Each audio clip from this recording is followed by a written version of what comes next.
আজকে আমাদের দাবি হচ্ছে সকল রাজবন্দীদের মুক্তির জন্য সংগ্রাম। আমাদের যুবদলের সভাপতি সুলতান সালাউদ্দিন টুকু ভাইয়ের নিঃশর্ত মুক্তির আন্দোলনের জন্য সংগ্রাম এবং আমাদের আজকে এই সমাবেশ। আমরা হাজারো এবং লক্ষ জনগণ আজকে পল্টনে সমবেত হচ্ছে এই খালেদা জিয়ার ফরমায়েশি রায়ের বিরুদ্ধে এবং সকল রাজবন্দীদের মুক্তির জন্য এবং গণতন্ত্র মুক্তির জন্য আজকে আমরা রাজপথে নেমেছি এবং রাজপথে আমরা থাকব যতদিন এই স্বৈরাচারী হাসিনাকে বিতাড়িত করতে না পারব ইনশাআল্লাহ। যতদিন স্বৈরাচারী হাসিনাকে আমরা মুক্ত করতে না পারবো ততদিন আমরা রাজপথে আন্দোলন সংগ্রাম আমাদের চলছে এবং চলবে। আমার নাম মোহাম্মদ তুহিন, আমি একজন রাজনৈতিক কর্মী।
একটি বার্তা দিয়েছেন।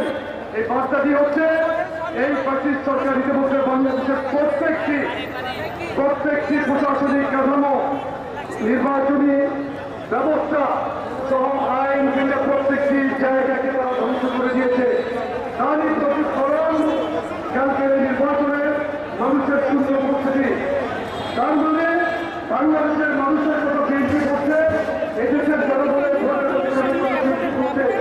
আর এই বক্তব্যটি তারেক রহমান বাংলাদেশের জনগণের মধ্যে ছড়িয়ে দিয়েছে। তারই প্রতিফলন এই দাবি হচ্ছে আমাদের গণতন্ত্র মুক্তি